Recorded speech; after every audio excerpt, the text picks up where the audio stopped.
In the heart of a raging Alaskan blizzard, a 5-year-old boy walks alone, his hand outstretched, guiding something no one else can see. Then he stops, points at a barren patch of stone, and whispers, "There's a baby buried there. The dog told me to come." Police thought it was fantasy until they dug and heard the faint breath rising from the earth.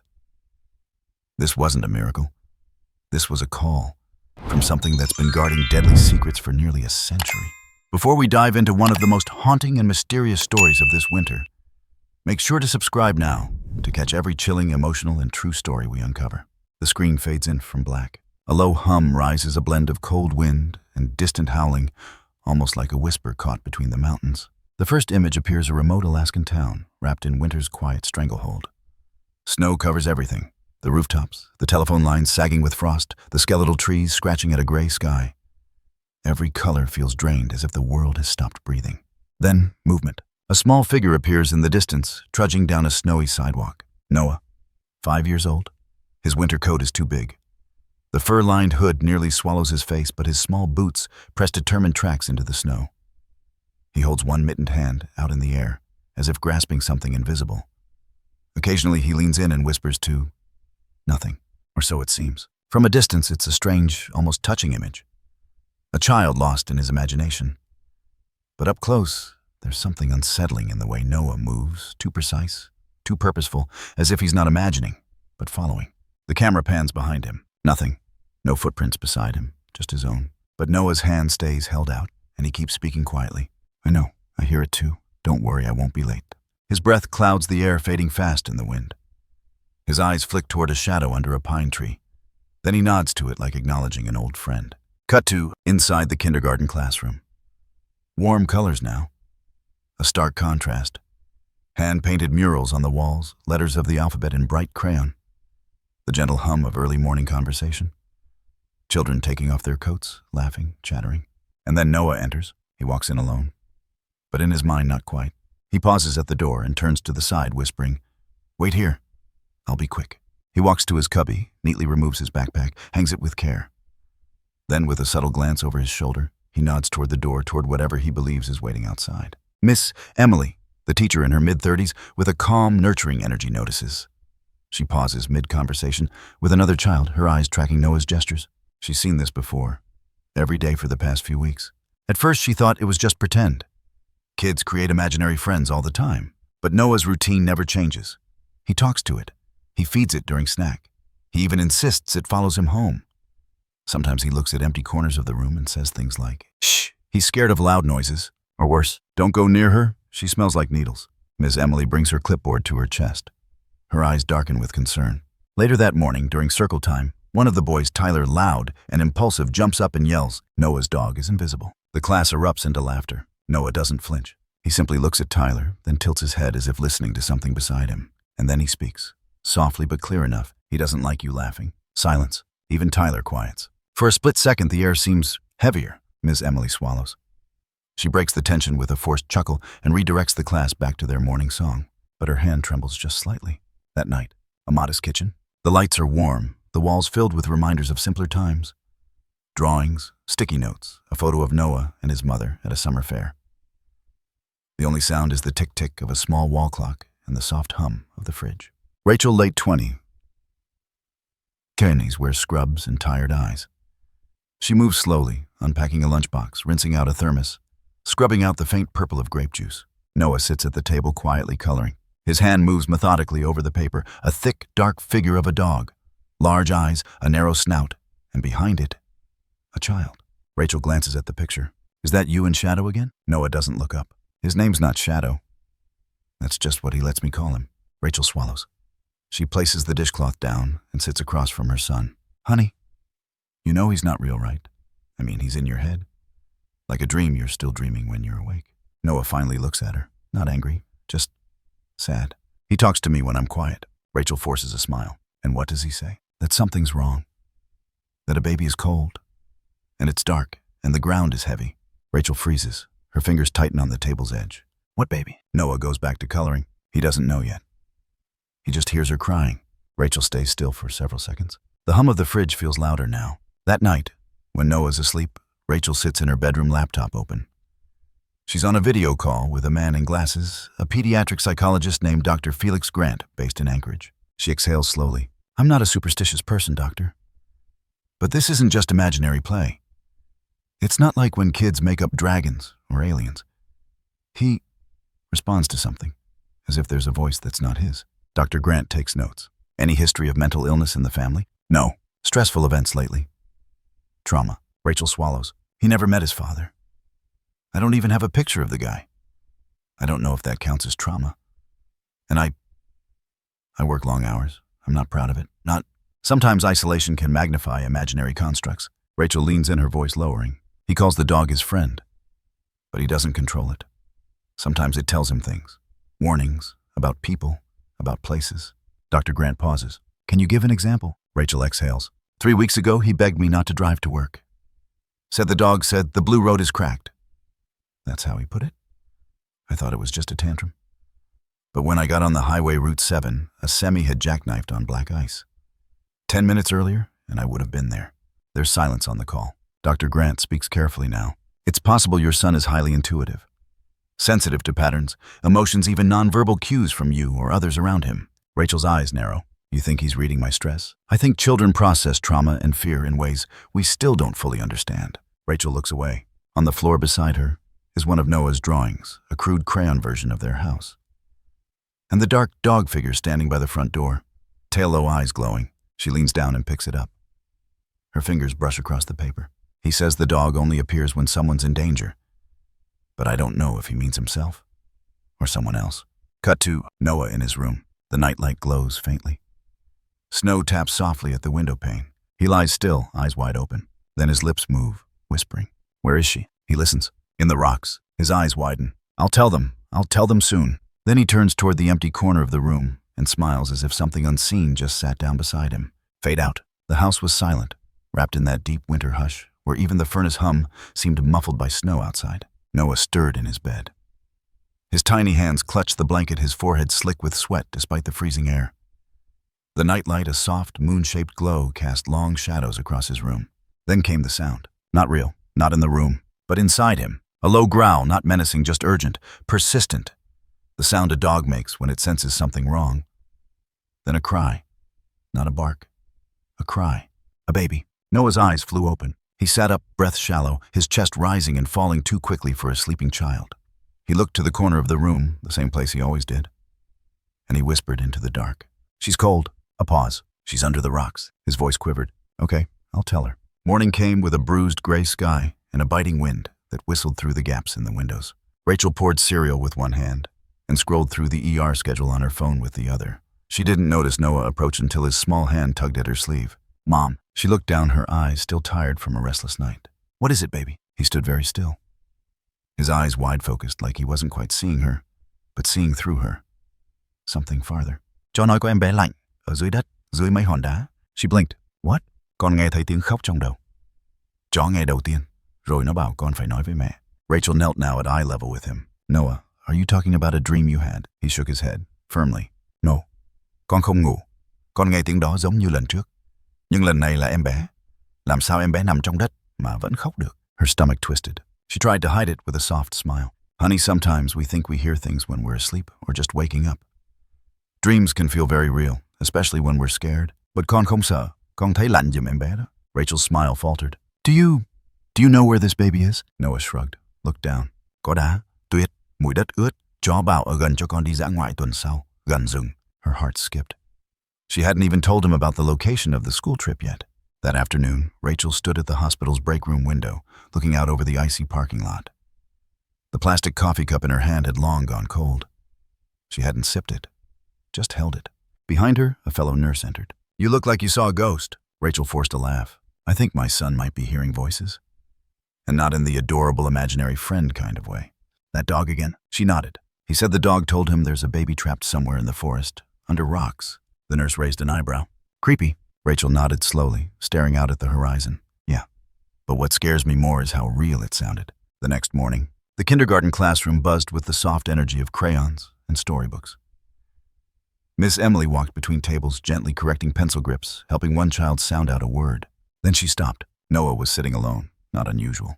But what was unusual was the drawing in front of him. It wasn't like the others. Not colorful, not whimsical. It was done in graphite, the lines hard and etched deep into the paper. A clump of jagged rocks, carefully shaded. And beneath them a box shaped hollow like a pit or a buried room. Inside that space, drawn in fragile strokes, was a small curled figure, a baby. Eyes closed, mouth open in silent cry. Miss Emily's heart thumped. Noah, what's this? He didn't look up. It's where the baby is. Baby, under the rocks, in the cold place. Cho nghe thấy tiếng khóc trước? Con thấy sao? She sat beside him slowly, voice gentle but lined with unease. Is this something you dreamed about? Noah shook his head. No. Cho nói đây là thật. Nó nhớ mùi bùn, mùi máu. Nó nói có em bé đang đợi. Không lâu nữa sẽ không còn tiếng nữa. Miss Emily stared at the picture. The detail, the clarity, the weight of knowing behind each line. She looked at his eyes. Wide, focused, unblinking. This wasn't a game. Do you know where this place is? Noah looked up, and for the briefest second she saw something shift in his expression, like a window had opened somewhere far behind his gaze. Gần cây gãy trong rừng, bên phải đường mòn, nơi có tảng đá to như bàn học. Con sẽ chỉ nếu cần. Emily stood clutching the paper. Her hands were shaking. That night, Rachel found the drawing in Noah's backpack. She sat on the couch, staring at it under the yellow glow of the living room lamp. The baby's face was twisted in agony. The rocks surrounding it looked real, not like something a 5-year-old imagined. She flipped the page over. On the back, in careful letters she knew weren't taught in school, yet Noah had written, "Hurry!" She's almost quiet. She didn't sleep that night. The next morning, Rachel met Miss Emily at the school gates. She had barely slept. Neither had Emily. They stood in the falling snow breath, fogging the air between them. He showed me a drawing yesterday, Emily said quietly. The baby. Emily nodded. I've been teaching 15 years. I've seen imaginary friends' trauma drawings, even dissociative behavior. But I've never seen this. What do we do? I don't know. But there's a class trip Friday. We're headed to Rockfall Trail. Noah says that's where it is. Rachel's stomach turned. If there really is a child, Emily swallowed. And if there isn't, and we ignore it, and he's right, neither of them finished the thought. They didn't have to. Meanwhile, Noah sat in class, crayon in hand, drawing another picture. This time it was different.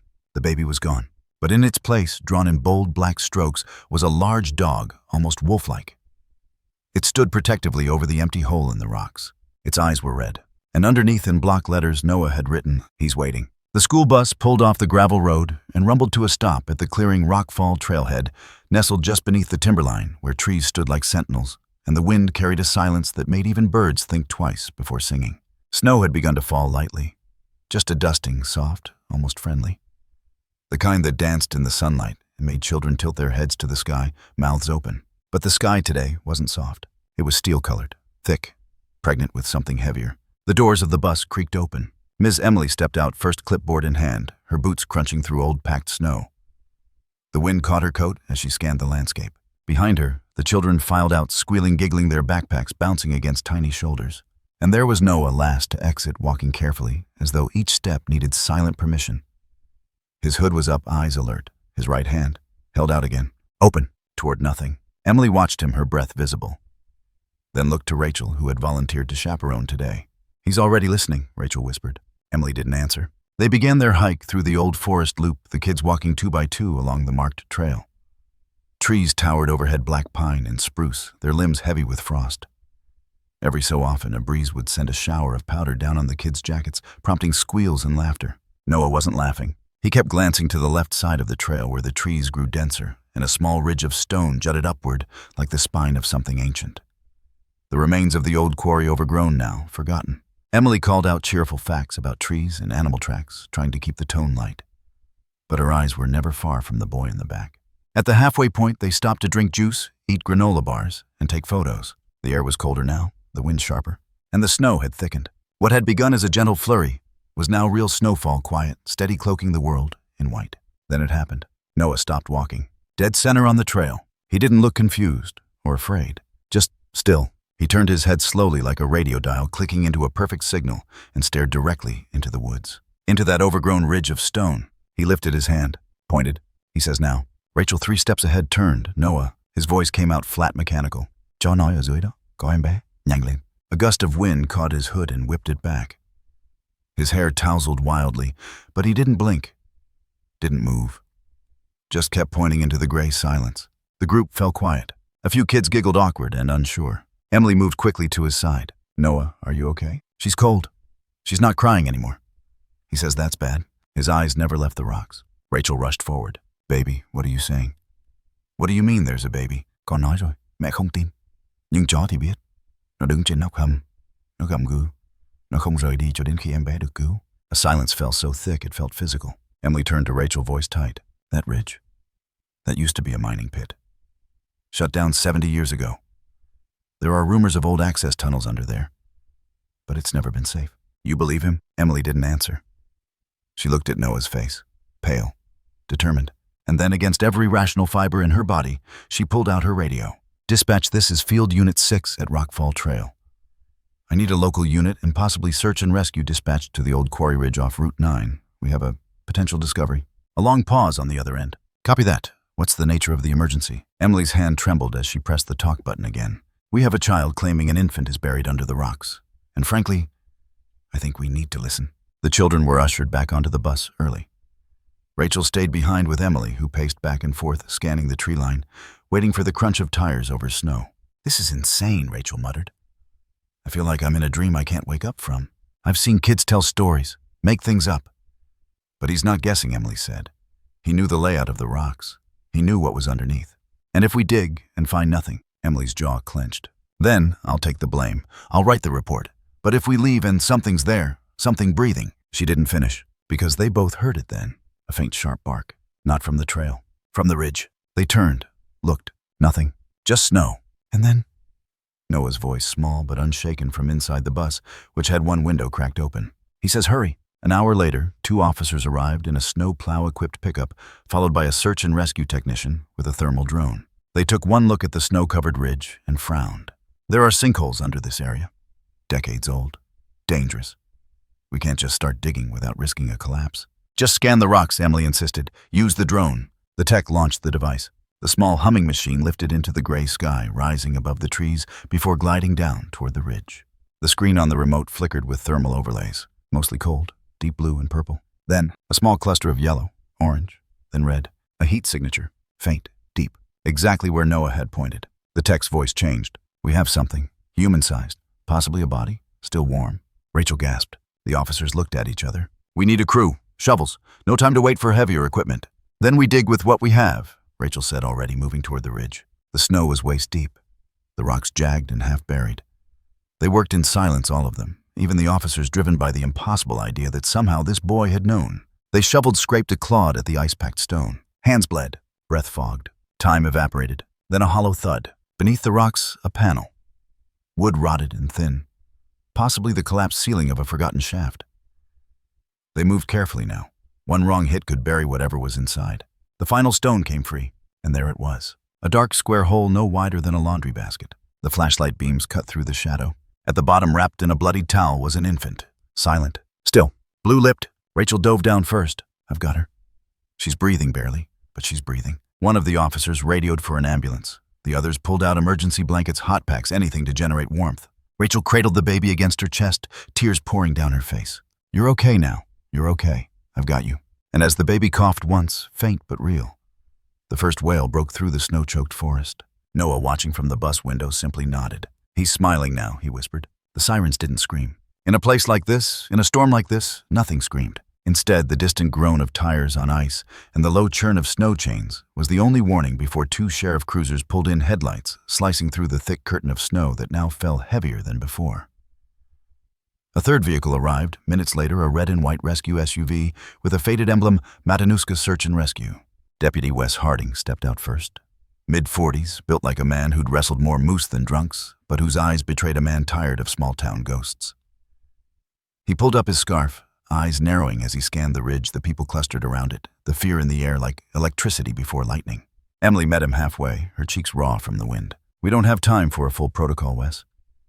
There's something down there. You called in a rescue op based on the word of a 5-year-old, he said, voice low, not cruel but firm. He knew exactly where to point. We sent a drone in. There's a heat signature. Someone is down there. Behind her, Rachel still cradled the baby bundled in her own coat, now rocking ever so slightly, as if rhythm might bring back warmth. It's a newborn, she said hoarsely, breathing barely. Skin's blue. If we're late by minutes, we lose her. Wes looked at her, at the child in her arms, then past them to the hole in the rocks, now ringed with floodlights and crude blankets as windbreakers. He nodded once. That was all it took. The rescue team got to work fast. A portable heater, oxygen tank, heated blankets. They cleared a wider perimeter, roped it off, took video and photo documentation. But all the formality couldn't erase what this was. A baby, buried under stone, alive. Sergeant Annika Graves. The team lead lowered herself slowly into the shaft. The space was narrow, her shoulders brushed stone. Each breath created small clouds in the freezing air. She moved with surgical care. "I see the imprint of fabric down here," she called up. "Someone lined this place. Towel. Maybe a coat underneath." But no writing, no ID, no bottle, no attempt to come back for her. She paused. There's no way this child ends up here by accident. Back above, Noah watched in silence from a distance. No tears, no fear. He stood next to the bus's front tire as though the wind didn't touch him. Cha knew, he said half to himself. She cried loud last night. Today? Not so much. Emily approached him, crouched. "Noah, do you know how she got there?" He looked at her, not blankly, but with the weight of something he couldn't possibly have the words for. "She didn't walk. Someone left her." "Did you see who?" He shook his head. "The dog didn't either. It came after. It just knew the place." His lips quivered, not from cold. She was shaking in the dark. The dog kept saying hurry, over and over, like the wind was yelling. 20 feet from the site, Wes stood with Rachel and Emily, voice low. "I've worked in this valley 20 years. You find dead animals in traps, the occasional meth den. But this, a baby buried under rock in sub-zero temps. How long do you think she was down there?" Rachel asked. "No more than 24 hours. That's what the paramedics are guessing. Hypothermia doesn't lie. She's lucky to be alive." "Not lucky," Emily said, eyes on Noah. "Warned. You still think the dog is real?" Rachel didn't speak. But something flickered across her face, a shadow of belief that hadn't existed yesterday. Inside the ambulance, the baby was stabilized. A paramedic named Joel, a father of 3, sat with her as they warmed her body 1 degree at a time, watching for shivers, signs of consciousness, anything. "She's a fighter," he muttered, rubbing warmth into her tiny hands. "Whoever left her didn't want her found. Not like this. Not alive." Another tech leaned in. "You believe that kid? The one who found her?" Joel glanced out the ambulance window at the boy who hadn't stopped staring at the ridge. "You ever seen a 5-year-old stand that still in a storm?" Silence. "That ain't pretend. That's knowing something the rest of us don't." By now, more officers had arrived. Drones swept the area, and photographs were taken of the haphazard pile of stones that once covered the shaft. There were no footprints nearby, no tire tracks leading close enough to suggest recent drop-off.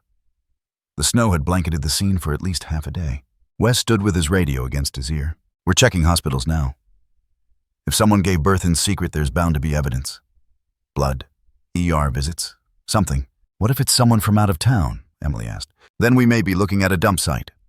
Remote cold enough to cover up any mistake. Or murder," someone whispered. But no one said it louder than that. Wes turned back to the others. "We'll need the dog. The one that found her.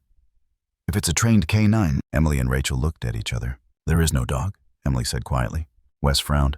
"The kid said." "Yes," Rachel replied. "But there was no dog. So what tracked her down?" No one answered. The silence was deeper than snow now. Later, after the area had been sealed off with crime scene tape, and the baby taken to Anchorage Regional for continued care, Wes asked Emily to stay behind. "Just between us.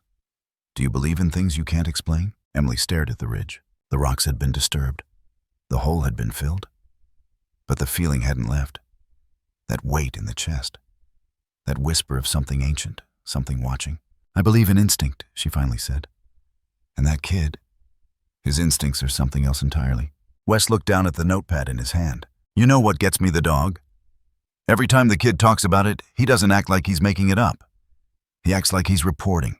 Like the dog is real, but somewhere just beyond the edge of what we can see." Emily didn't laugh. She didn't even smile. "Maybe it is." That evening, when they got home, Rachel carried Noah inside his arms, limp around her shoulders. He hadn't spoken since the baby was pulled out. She laid him on the couch, took off his boots, wiped his face with a warm towel. "You did something good today," she whispered. "Something I still don't understand. But it was good." Noah blinked up at her, eyelids heavy. "Cha says there are more." She froze. "More what, honey?" He closed his eyes. More cries, more babies, more cold. He rolled to his side. And before sleep took him, he mumbled, "But he'll find them. He always does." Rachel sat back, breath caught in her throat. Outside, the snow continued falling. But just for a moment, it sounded like something else. Not the wind. A low, distant growl. Moving, watching, waiting. The footage was grainy shot on a deputy's body cam in the gray gloom of falling snow. but it didn't matter. By the time it aired, looped across local channels, and passed like wildfire on social media, it had already taken on a life of its own. There it was, a narrow shaft cut into frozen stone, the shaking flashlight beam, the paramedic's voice cracking stunned. She's alive, my God. She's still breathing. Then the camera turned briefly, catching the face of a child, standing stone still on the edge of the clearing. Noah, 5 years old, eyes too calm, and the world watching. 2 days later, the town of Eagle Hollow didn't feel like Eagle Hollow anymore. Satellite vans clogged the frozen roads. Reporters wearing fluorescent coats and fake empathy jammed microphones in faces. Helicopters hovered overhead. The local diner had to post a sign, "No media." No questions. Just coffee. The story had grown legs. Miracle baby found buried in Alaskan forest. 5-year-old boy leads rescue to frozen infant. The dog that spoke child claims, voice in head, guided him. It didn't matter what was true anymore. It mattered what was viral. At the center of it all sat Rachel under fluorescent lights in a gray-walled conference room at Child Protective Services. She'd been questioned for over an hour already. A caseworker, buttoned up unsmiling, clicked a pen as she read from her notes. "Ms. Holloway, are you aware your son's statements to media and police have triggered multiple psychological red flags?" Rachel kept her hands folded tightly in her lap. "He's not lying. He's not making things up. He says a dog talks to him. He says it saved a baby. And it did." The woman's tone didn't change. "We're not here to disprove that. We're here to determine if your son's mental state is a danger to himself, or if he's been coached. You think I told my 5-year-old to fake a psychic episode during a snowstorm? We've seen stranger things for attention, Ms. Holloway." Rachel leaned forward, eyes blazing. "My son found a baby buried alive in a frozen rock pit. I don't care if he says it was a ghost, a dog, or God himself. He found her." While grown adults were ignoring her cries. Silence. Click. The pen stopped. Across town, in a smaller, colder room, Ms. Emily sat on a wooden chair, her fingertips white from gripping the edge of the table. The district superintendent leaned against a cabinet, arms crossed. "You didn't report a potential psychological concern in one of your students. I didn't believe it was a danger. I believed he believed it. That's a difference. You let a child speak of hallucinations for weeks and didn't involve administration because he wasn't hallucinating. He was warning." The woman sighed, pinched the bridge of her nose. "Do you have any idea what this school looks like right now? We're a punchline on national news. Then maybe it's time to stop laughing and start listening." The baby, meanwhile, lay swaddled in layers of cotton and technology at Anchorage Regional, her tiny chest rising and falling with effort. They hadn't named her, no one could. She had no birth certificate, no match in the national DNA database, no fingerprints from a mother, no missing persons report. The only name people called her now was Snowdrop. Doctors took turns marveling at her survival. Neonatologists, trauma specialists. No signs of frostbite. No broken bones. Dehydrated, yes. Cold, yes. But alive. Against every odd.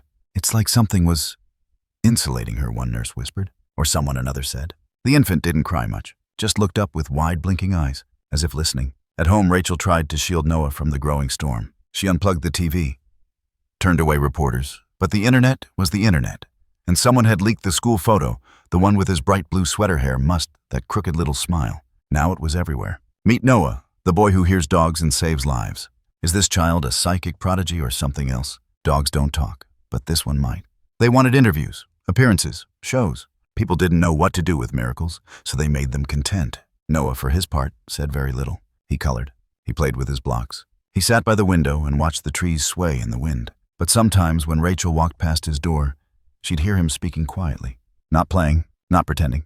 Conversing. "Yes, I know, she's safe now." "No, they don't believe you. You want me to tell them louder? Okay, I will." One afternoon, when she finally sat with him, Rachel asked gently, "Can you tell me more about the dog?" Noah looked up. "He's big, black, but not like fur black, like smoke black. He has red eyes, but not scary ones. They glow when it's cold. He comes when babies are too far for people to hear. Too far, like under things, or in the dark, or when they're buried in feelings." Rachel swallowed. "Where did he come from?" Noah just shrugged. "He doesn't say where, just says when." Back at the sheriff's office, Wes Harding paced the floor. The DNA results were in. Nothing. Not even a cousin. The baby doesn't match anyone in the state registry, or surrounding states. It's like she dropped out of the sky. His partner, Deputy Rhodes, frowned. "You think it's a trafficking dump? If it is, it's the cleanest one I've seen. No tire tracks, no blood, no surveillance. Whoever left her knew the forest, or knew someone would find her." They both went silent. Then Wes whispered something he hadn't allowed himself to say until now. "What if the boy's not the weird part?" Rhodes stared. "You saying the dog's real?" "I'm saying Something wanted that child found, and used the only voice it could. By the fourth day, a televised segment aired on national morning television. Noah and Rachel had declined the invitation. Didn't matter. They aired the body cam anyway. Talked over it with soft voices, music playing beneath. Noah, the 5-year-old hero with the heart of gold, and the voice of a dog. The anchor smiled, polished, pitying. While experts debate the psychology, one thing is certain: a life was saved. But the voiceover never told them what Noah really said during the first police interview, what he whispered in a cold interrogation room while drawing with crayons on the back of the sheriff's notebook. The tape existed, buried now, but real. It wasn't the first. There are more. He hears them, even when I don't. He says there's one crying again. But this time, it's farther, and somewhere in a different part of the state. A ranger checking a hiking path miles from the nearest town paused when he heard something strange through the wind. A sound beneath the snow. Too soft for his ears, but not too soft for a dog, if there was one, if it was listening. The smell of crayon wax clung to the walls. It was subtle at first, an innocent scent like childhood itself. But by the 5th drawing, the 20th, the 40th, Rachel couldn't breathe in that room without feeling like she was suffocating. Noah's pictures were everywhere, taped to the windows, pinned to the corkboard above his bed, scattered across the floor in chaotic constellations. Rachel had stopped trying to clean them up, stopped trying to ask him to draw something else. Each one was a variation on the same scene. A hunched black dog, towering shadow-like, with burning eyes, stood guard beside a pit. Around it, children. Not stick figures, not cartoons, but babies, toddlers bent and twisted in the cold. Crying, reaching, and always snow, always silence. Rachel knelt in his room one evening, picking up one of the latest. This one was more frantic. The strokes had changed, no longer precise, but jagged, almost slashed into the paper. The dog was still there, but now its mouth was open. It was howling, teeth sharp, eyes wide. She flipped the paper over, scrawled in red crayon. He's tired of whispering. That night, Noah didn't sleep. Neither did Rachel. The first scream came at 1:13 a.m. She jolted awake, her heart already pounding. The kind of scream that didn't belong to nightmares. It belonged to something older, deeper. Not fear. Warning. She burst into Noah's room. He was sitting up, clutching his pillow to his chest, eyes wide, and focused on the corner. He's mad. Rachel rushed to his side. Who, Noah? Who's mad? The dog. He said they're not listening. He told me to tell them, but they're not. They keep laughing. They keep laughing. Rachel wrapped her arms around him, rocking. Shh, it's okay, it's okay. It's not okay. Another baby's crying. This one's really small and far away. But she's cold and hungry, and he can't find her fast enough by himself. Rachel's blood froze. Noah, sweetheart. He said I was supposed to be louder. Noah screamed that last word. It echoed off the walls. Then his body collapsed against hers, sobbing fists clenched into her shirt. And Rachel wept too, not just for him, but for the sick rising feeling that she was standing in the middle of something no mother could fix. The next day, she made the appointment. Dr. Malcolm Brenner, child psychologist, Anchorage. Widely regarded. Former Navy. Rational. Grounded. Nothing shook him. She needed someone who didn't believe in ghosts. Didn't believe in dogs that talked. Someone who would find the crack in her son's mind and seal it shut. The waiting room was small. Toys stacked neatly. A salt lamp hummed softly in the corner, trying too hard to make the place feel safe. Noah sat cross-legged on the couch, drawing again. Dr. Brenner watched from his office window for a full 10 minutes before stepping out. Ms. Holloway, he said, smiling politely. Why don't you stay in here and fill out these intake forms? I'll take Noah for a little chat. Rachel hesitated. Noah didn't. He stood, took the man's hand without fear, and walked into the office like he'd been there before. Inside, Dr. Brenner sat behind his large desk, tapping a pen thoughtfully. Noah, my name's Malcolm. You can call me Doc B if you want. Noah didn't answer. Your mom says you've been having trouble sleeping. Still nothing. Dr. Brenner tried a different tactic. Want to draw something for me? Noah tilted his head. You don't believe me either. That made the doctor pause. Believe you about what? The dog, the babies, the cold. You think it's just pictures? But I hear them. I hear them when I'm brushing my teeth. I hear them when I close my eyes. Sometimes I hear them in the sound the microwave makes. It all becomes screaming. Dr. Brenner scribbled a quick note. Are the voices scary? Noah thought for a moment. No, they're just sad. But the dog is starting to get scary because he's angry now. He doesn't want to keep begging.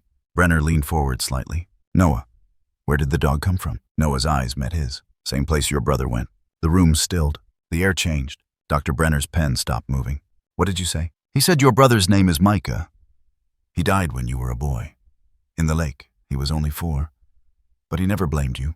The doctor's mouth opened, then shut. How do you know that name? Noah simply pointed to the empty chair in the corner. Because he's sitting there. Dr. Brenner stood up slowly, crossed the room. There was no one there, but his hands trembled. His breath came faster. Micah always wanted to be a firefighter, Noah added softly. You told him he couldn't, but he still plays with the toy truck. The red one. And then Noah reached into his pocket. He pulled out a drawing, not of a dog, but of a boy, blonde, smiling, standing beside a lake, holding a tiny red truck. Dr. Brenner sat down hard. His voice was barely audible. I've never told anyone that. Noah looked at him. The dog doesn't just hear babies. Outside, Rachel watched the seconds tick on the wall clock. When Dr. Brenner finally emerged, his face was pale, his hands visibly shaking. He sat beside her. Didn't speak right away. When he finally did, his voice was hoarse. Your son isn't sick. Rachel blinked. Then what is he? The doctor turned to look at her, eyes wide. Haunted. He's tuned to something we aren't. You mean he's gifted? No, not gifted. Not in the way people think. Then what? Dr. Brenner swallowed hard. He's an antenna, and something out there is using him to broadcast. That night, Rachel sat in the living room, surrounded by Noah's drawings. She didn't try to organize them anymore. She just stared. One by one, the children in the pictures were changing. Fewer tears, more silence. In the newest one, the dog stood with its back turned, its ears down, its mouth closed. And on the bottom corner, in blocky, uneven letters, you weren't loud enough. It started with a file. An old one, brittle yellowed with its label faded by time and neglect. Deputy Rhodes hadn't been looking for it.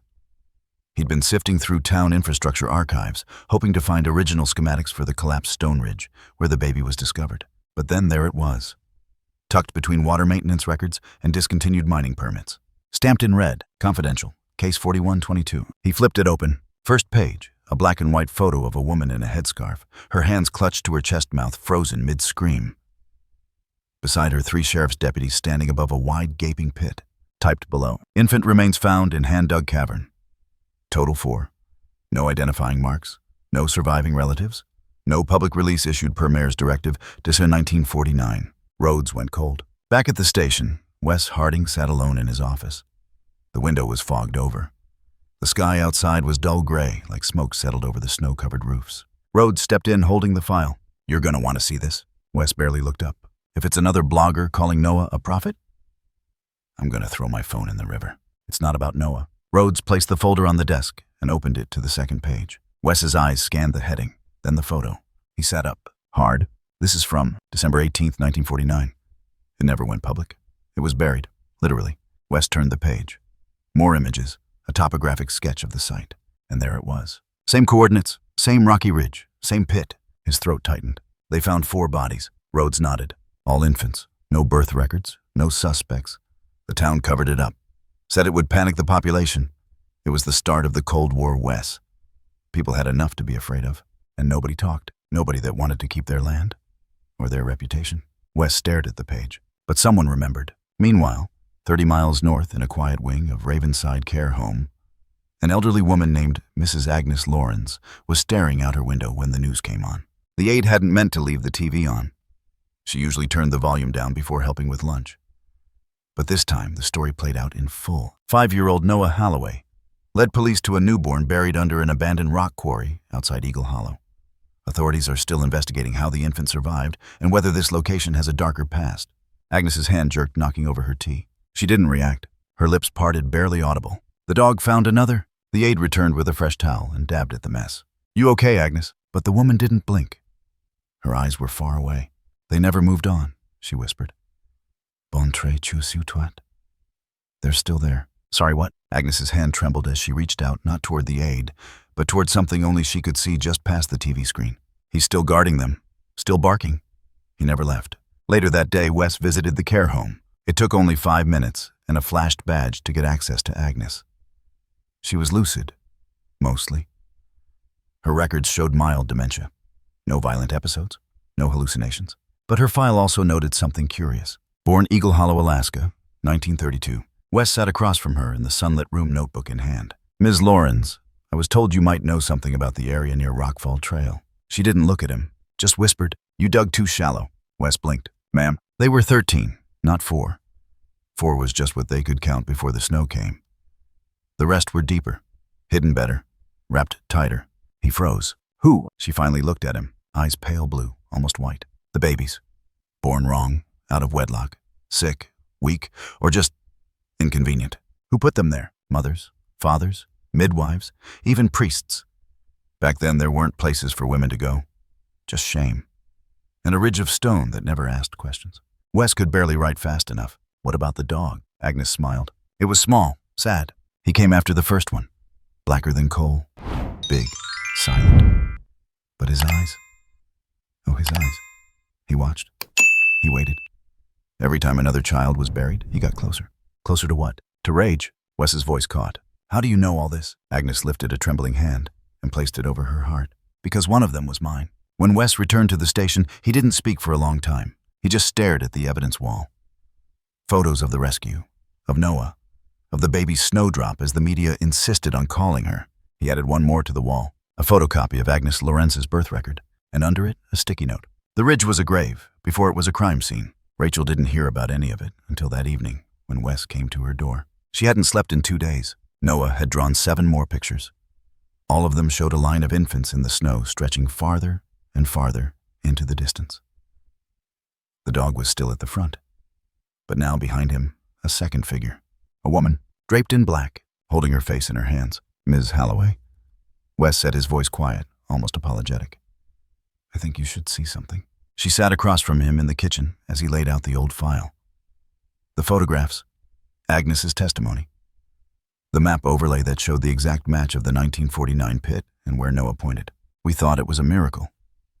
Now it's looking more like unfinished business. Rachel said nothing for a long time. She just stared at the dog in Noah's most recent drawing. This time his mouth wasn't open. He wasn't barking. He was howling at a moon drawn in black crayon. Later that night, as snow began to fall again outside the window, Rachel crept into Noah's room. He was asleep. Finally, his breathing steady, his fists relaxed. But the drawings on the wall. God, the drawings made her feel like she was standing inside a confession booth staring at the truth no one else wanted to admit. She touched one, a baby curled in snow, a hand reaching down, not a dog's paw, a human hand. Noah murmured something in his sleep. She leaned close. What did you say, sweetheart? They're not done. His voice was soft, clear. And then with a breath that chilled her to the bone, she's calling for him again. The library in Eagle Hollow hadn't changed in 70 years. Even its ghosts walked the same floors. The building sat tucked between the abandoned post office and the remnants of an old gas station. Half the town forgot it still existed. But Rachel remembered it from school trips, from lonely Saturdays after her father left, when she'd hide between stacks and lose herself in someone else's story. Now she was back searching not for stories, but for evidence. Emily sat beside her at the long wooden table, flipping page after page of a brittle municipal logbook. Every once in a while the heating vent would groan, sending dust into the light like ash in the wind. It's all handwritten, Emily muttered, squinting. No digitized records before 1953. And these logs are barely legible. That's what they wanted, Rachel replied quietly. You make history too hard to read, and no one bothers to remember it. But they bothered, because they had to, because Noah wasn't getting better. At home, Rachel had stopped trying to get him to talk. He'd become quieter each day. Not withdrawn, but focused. Like something inside him was tuning in, sharper. Every wall in his room was now covered. He didn't draw only the dog anymore. He drew children. Faces twisted in frost. Hands reaching toward nothing. Snow falling. Stones above. And in the center of each page, a circle. At first, Rachel thought it was a hole, a tunnel. But last night, he'd spoken softly as he filled it in with black crayon. It's a mouth. She paused in the doorway. A mouth. He nodded. The ground is trying to speak too. It remembers. It wants to tell. Then he picked up the red crayon and drew a scream inside the mouth. Back at the library, Emily slammed her palm softly against a yellowed newspaper. Here. Rachel looked up. Emily turned the page toward her. The headline wasn't bold. It was small, buried below ads for winter gloves and hunting rifles. Local toddler vanishes from porch authorities, baffled. Rachel read every word. 3-year-old Betty K. Mott disappeared from her family home on the outskirts of Eagle Hollow, January 1950. Parents heard nothing. No footprints in the snow, no signs of struggle. Case unsolved. Rachel leaned in, heart pounding. That's one, Emily nodded. Flipped to another binder. She'd flagged it with a sticky note. Here's 2. A 4-year-old boy named Paul Trenton gone while sledding in December 1948. Last seen playing alone. Parents thought he wandered into the woods. Search teams found only his scarf snagged on a branch. And another. Ruthie Glenn, age 2. Disappeared March 1951. Snow still thick. Family claimed to see a shadow near the barn just before she vanished.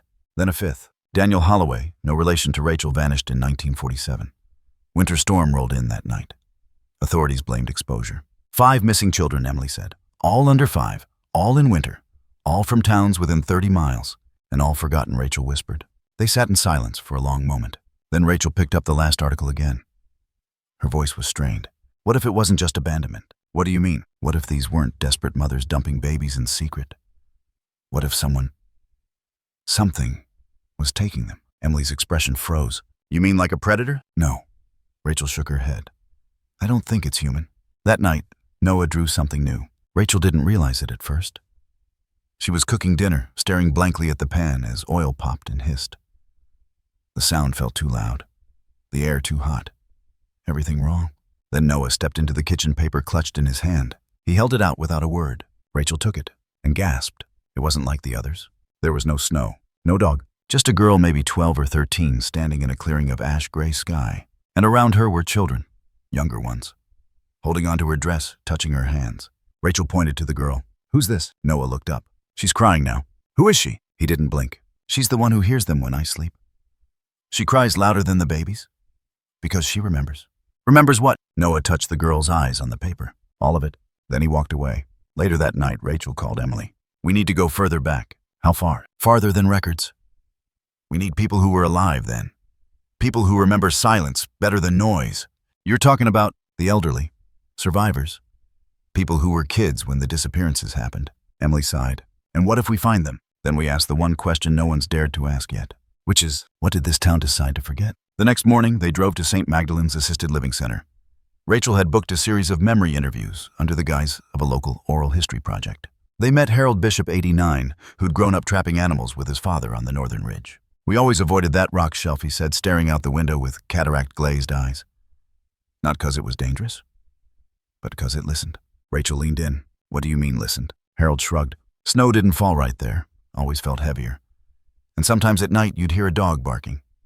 Not close, not far, just stuck. Did you ever see it? Once, he whispered. Red eyes. Didn't glow like light, glowed like pain. Emily scribbled notes furiously. Harold said one more thing before nodding off mid-sentence. People forget because it's easier. But forgetting doesn't mean forgiven. That evening, Rachel sat alone in her living room, surrounded by old files and Noah's newest drawings. Her fingers trembled as she held one particular sketch. It showed 5 infants in a circle, hands outstretched toward the center. In the middle, a dark hole. And above it, scribbled in Noah's uneven writing, "We're still here." She began to cry, not just for them, but because now, finally, she believed it. His name was Dr. Edwin Colgrave, and he walked into the town like a man sent to close a case. Tall, angular, and always wearing gloves. Even indoors, he carried with him not just credentials from Harvard and a best-selling book on mass hysteria, but the arrogance of a man who had outgrown curiosity. He did not believe in ghosts, or God, or anything with teeth that couldn't be explained with dopamine levels and trauma charts. Children project what they cannot process, he said at the first press conference. The mind speaks in symbols, and often those symbols come from fear dogs, shadows' voices. The room was quiet, full of local reporters and 3 exhausted police officers. This boy is grieving, he continued. And you're all feeding his delusion because you're afraid it might be true. Wes folded his arms at the back of the room. Rachel didn't even show up. She was too tired of being told Noah was broken, just because the world couldn't handle the possibility that he wasn't. They arranged for Colgrave to meet Noah at the school library, neutral, quiet, familiar. Rachel insisted on being present. So did Emily. Neither of them spoke during the session. They were just there like walls, holding the roof steady. Noah sat across the table, small hands folded neatly in his lap, a box of crayons at his side. Colgrave leaned forward. Noah, do you know why I'm here? Noah nodded. You want to explain me? That made Colgrave smile. In a way, yes. I want to help people understand what you're feeling. Where the voice comes from. It's not a voice. It's a dog. A real dog. Real to me, but not one we can see correct. Noah didn't answer. Colgrave kept going. That's okay. Many children imagine protective animals. It's a safe way for the brain to organize fear. He opened a notebook. Let's talk about your pictures. All the babies. All the snow. What do you think those drawings are trying to say? Noah stared at him. Not blinked, stared. Then he whispered. They're not trying to say anything. They're showing you. Showing me what? Where not to step. Colgrave chuckled. Because of the dog. Noah nodded. He bites when people don't listen. That night, Colgrave stayed at the ranger station, which had been retrofitted to house visitors during winter storms. He refused the local inn, too noisy. And he didn't like the motel on Main, too many curious faces. He needed quiet to finish his notes, and to prove something. Before midnight, he took a flashlight and headed out alone toward the ridge, the site where the baby had been found. He wanted to confront the narrative, his words. At 3:18 a.m., a park ranger named Liam Chen heard a sound that didn't belong in the trees. It wasn't wind. It wasn't ice cracking. It was low, long, like a growl with no end. He tried Colgrave's phone. No answer. The ranger hiked to the ridge, found the flashlight first lying in the snow lens, cracked still faintly glowing. Then a glove, one of Colgrave's. Inside it, 4 long tears as though something had pulled it off, or pulled him through it. But no blood. No tracks beyond the point where the flashlight had fallen. Just stopped, like the ground had swallowed him. By sunrise, the town was swarming. Wes stood near the ridge radio, buzzing at his hip, jaw clenched. Rachel arrived minutes later, her coat half-zipped, breath short. She didn't ask questions. She just looked at the snow, at the flat, perfect sheet where no footprints led in or out. At home, Noah sat at the table drawing again. This time, one man-tall face pinched in anger, walking into a snow-covered clearing. And in the trees, 2 eyes, red, watching. Rachel sat beside him, trembling. Noah, what happened to Dr. Colgrave? Noah didn't look up. He just kept coloring the red eyes. Cho không thích bị nói là không có thật.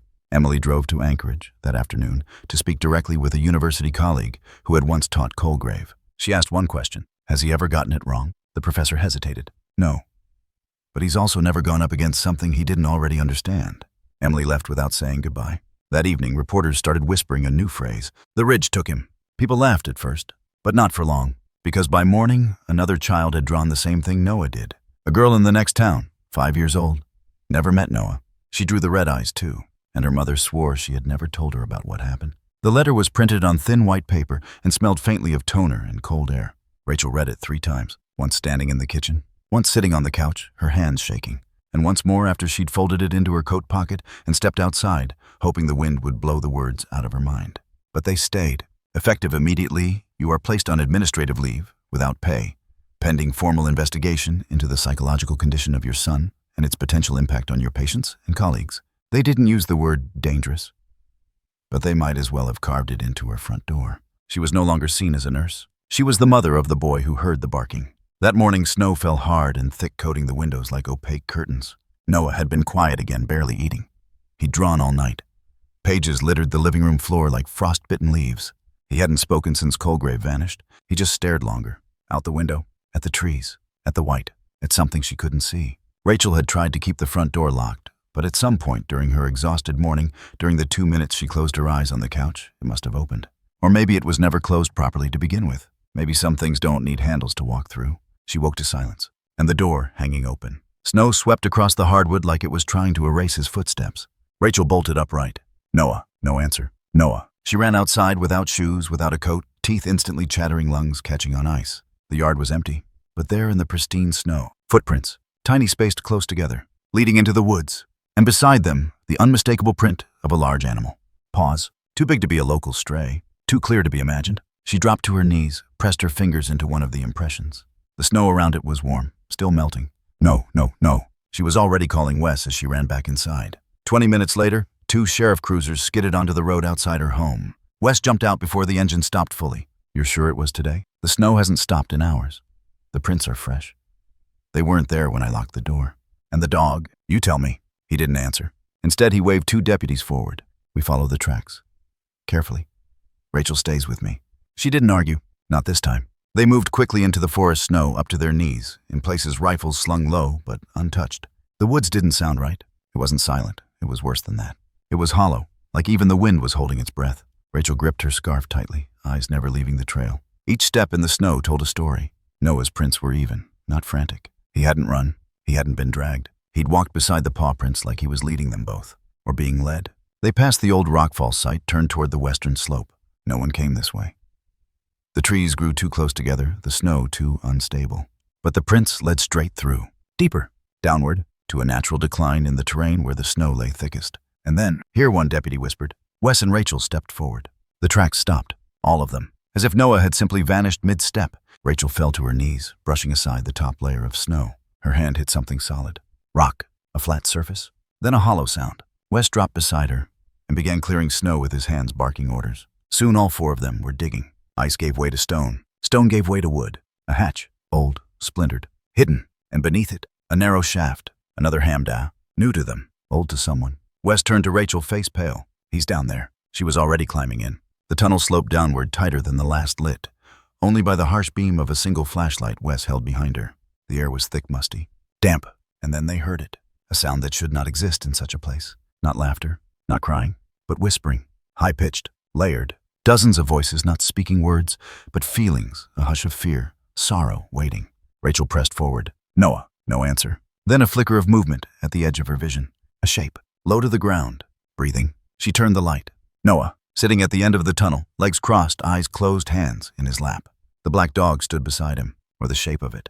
Not fur, not flesh. Something built of shadows and breath, its red eyes pulsing faintly in the dark. It looked up at her and did not vanish. Rachel froze. Wes gasped behind her, but the dog did nothing, just stood guard. Noah opened his eyes. She's underneath. Rachel moved to him, fell to her knees, cradled him. Baby, what are you doing? He pointed downward. There's another baby, just like last time, but smaller.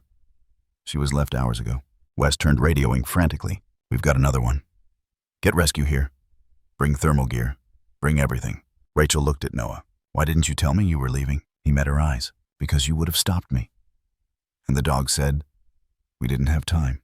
20 minutes later, the second baby was found, wrapped in rags, skin icy, but alive. The paramedics said it made no sense. They should have died hours ago, but someone or something had kept them warm. Rachel looked at the dog again before it faded back into the dark. Its eyes lingered a moment, and for the first time she understood. This wasn't just protection. This was retribution. The blizzard struck like it had been waiting for the moment. Fear turned into desperation. Wind whipped across the ridge, howling through the trees, like something alive slicing skin through layers of wool and canvas. The snow no longer fell in gentle spirals. It attacked, slashing sideways, obliterating landmarks, blurring edges of the world. Rachel could barely see 2 feet in front of her, but she dug. Her fingers bloodied and raw beneath torn gloves scraped across rock and ice and hard-packed earth. Every handful she tossed behind her was answered with more snow settling like the mountain wanted the secret kept buried. She's down here, she screamed over her shoulder. She's right beneath this rock. I can hear her. No one answered. Not Wes. Not the rescue crew still catching up from the base of the slope. Only the storm replied, roaring louder, angrier, as if offended by her persistence. She clawed harder. Her shovel had snapped minutes ago. Her knees were numb. Her breath came in wet gasps, teeth chattering with rage and panic. Then her hand struck fabric. A shiver that had nothing to do with cold passed through her spine. I've got her. She yanked harder. A cloth bundle emerged, wrapped in thick, waterlogged fleece. She ripped at it, heart pounding, her voice cracked and trembling. Come on, baby, come on, please. Then a cough. Wet, weak, but real, alive. Rachel let out a sound, halfway between a sob and a laugh. She cradled the infant to her chest, rocking even as the wind tore at her hair. She shouted into the white. She's alive. I have her. She's alive. And that's when she heard it. A different voice. Small.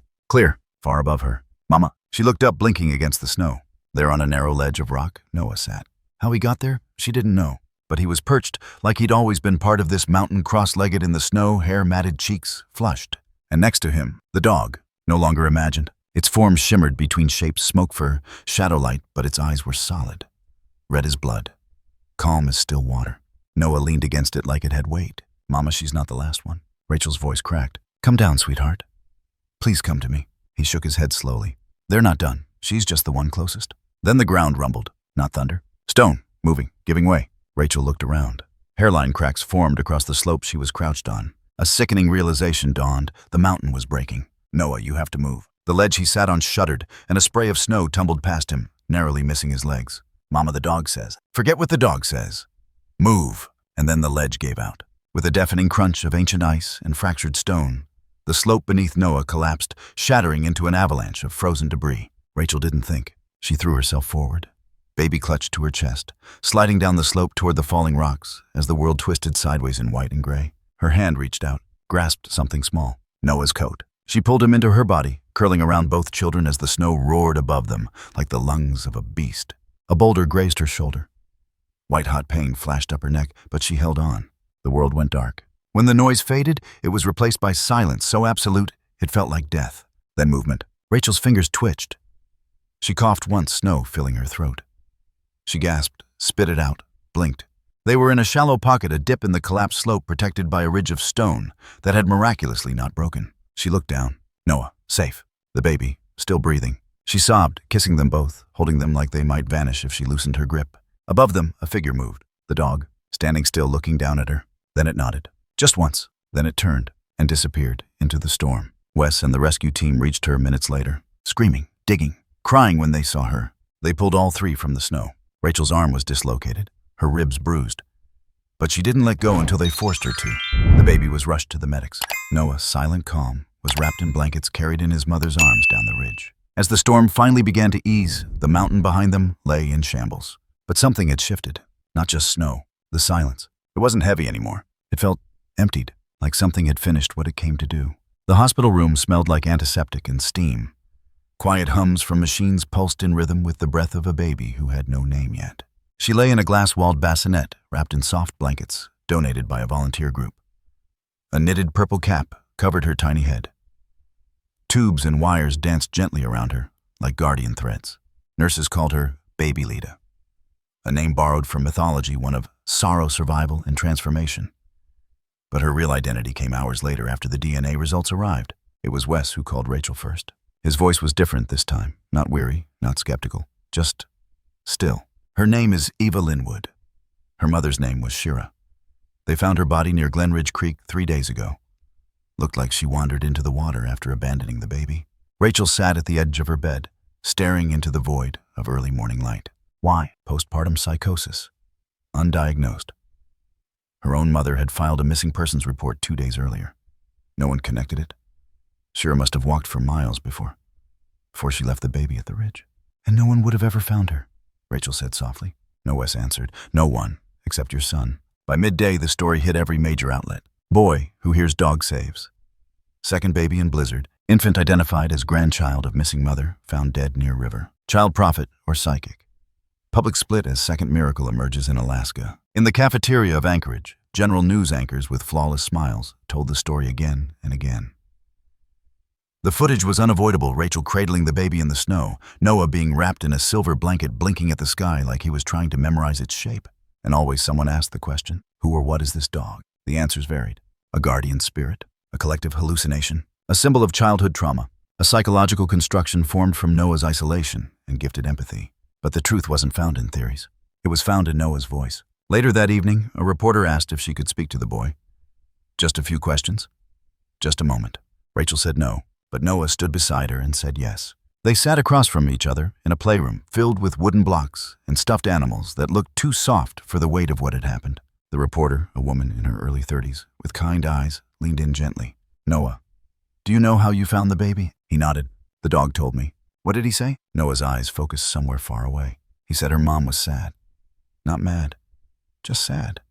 So sad she couldn't feel her feet anymore. And the baby was crying, but quiet. He said the snow was starting to cover her mouth. That if I didn't go, no one would. The reporter hesitated. This dog, where is he now? Noah shrugged. Gone. He goes when they're safe. He only comes when the babies are cold. Is he real, Noah? Noah didn't blink. He's real when people forget to listen. The town changed after that. People didn't laugh anymore when they passed Rachel on the street. The same grocery clerk who once turned away now offered to carry her bags. Neighbors left casseroles on her doorstep. Teachers from 3 counties over emailed to say they were sorry for judging. And Emily Deere steadfast. Emily stood beside her through all of it. She had her job reinstated within a week. The board quietly dropped the concerns. But Rachel, she didn't go back to work. Not yet. There was something about standing that close to the cliff's edge of belief, then watching the ground give way beneath others. Instead, that changes the way you walk through the world. She needed silence now, not because she feared it, but because she finally understood it. 2 days after Eva was moved out of ICU, her grandmother came to see Rachel in person. A woman named Leanne Linwood, silver-haired, red-eyed, wrapped in grief like a heavy winter coat. She shook Rachel's hand. They told me if it weren't for you, she wouldn't have made it. Rachel shook her head. It wasn't me. Leanne looked at her. Then who? Rachel smiled faintly. A boy. And something that walks with him when no one else can. At home, Noah began drawing again. But the pictures changed. No more babies buried in snow. No more screaming mouths or endless fields of white. Now light, windows open, children holding hands. A dog sleeping peacefully at the foot of a bed, its red eyes closed. Rachel flipped through them one night, sitting beside him. You okay, sweetheart? Noah nodded. He's tired now. The dog, yeah. He doesn't need to bark anymore. The world is finally listening. She pulled him close. You did something good. Noah rested his head against her chest. We did. And somewhere out beyond the last radio tower where snow still fell unshaped by wind, a paw print pressed into a drift, then another, then vanished. Not erased, just finished. The building stood modestly on the corner of 5th and Pine, where the snowdrifts didn't gather too high, and the sunlight reached through the clouds, even in January. It wasn't grand. No ornate entrance, no polished brass plaques. Just a simple wooden sign swinging above the door, hand-carved by the same man who once built coffins for babies no one named. The sign read, "The Flame in the Snow." Inside, the floors were warm underfoot. The paint was soft and clean, and the rooms were filled with things no social worker had ever written into a report, rocking chairs that creaked just right. Lullabies hummed under breath and arms that never let go too soon. Rachel stood at the front desk that first morning, fingers curled around a chipped mug of coffee, watching as the first woman walked in, a teenager no older than Rachel had been when she learned what it meant to raise a child alone. No introductions were needed, just that silent, unspoken glance. Recognition. Relief. They called it a resource center, but that was just the official label. In truth, it was a sanctuary. A place for women like Shira Linwood ones, who felt themselves slipping but hadn't yet fallen. A place where no one asked if you were imagining the dark. They just offered to sit with you in it. Rachel didn't preach. She didn't counsel. She simply listened, the same way she wished someone had listened to her. Noah no longer drew fields of crying babies or whispering dogs. He painted now. Landscapes, sunrises, a lot of firelight, and always children. Children walking forward. Children holding hands. Children looking up, not down. Rachel watched him change in small ways. He laughed more, slept easier, ate without needing to be coaxed.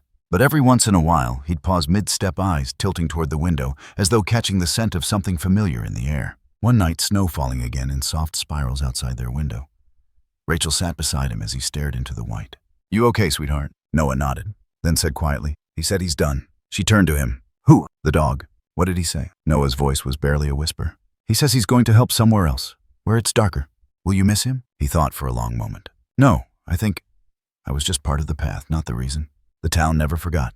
Every year on the date, Noah found the first baby. They lit lanterns along Rockfall Ridge. No big ceremony, no speeches. Just rows of lights glowing against the snow like quiet sentinels. People came from other towns. Mothers, fathers, survivors. Some brought stories. Others brought silence, but all of them brought something they'd buried and left it in the snow. And when they walked away, they were lighter. One afternoon, Emily joined Rachel on the porch of the center. They sipped tea while watching two toddlers giggle in the snow outside, bundled in coats too puffy for their arms to move. "You ever think about writing it down?" Emily asked. "The story, all of it. What happened, what he saw." Rachel smiled. "Would anyone believe it?" Emily shrugged. "It's not about belief. It's about remembering." Rachel looked out at the children again. "Then maybe I'll write it for them." That night, as the wind rose over Eagle Hollow and the temperature dropped below zero again, a soft quiet returned to the forest. The kind of quiet that only comes when something ends the way it should. When debts are paid, when names are spoken again, when the ground is no longer holding secrets, but far away, hundreds of miles from the ridge. In a different state, a different snow, a different kind of silence. A little girl sat on a stump just beyond the edge of a small trailer park. She wore a pink coat with one button missing, and her breath came in soft hiccups, the kind of cry that doesn't get loud because it's been happening too long. Behind her, through the trees, faint voices echoed fighting. Doors slammed, and no one came looking for her. She wiped her nose with the sleeve of her coat and stared at the snow like it might talk back. Then she heard it, a sound so soft it could have been mistaken for wind. But it wasn't wind, it was a bark. Low, calm, heavy with memory. She turned. There, standing just beyond the tree line, eyes glowing faintly red, was a dog, black as shadow, still as stone, and the girl stopped crying. Not because she wasn't sad anymore, but because now she wasn't alone.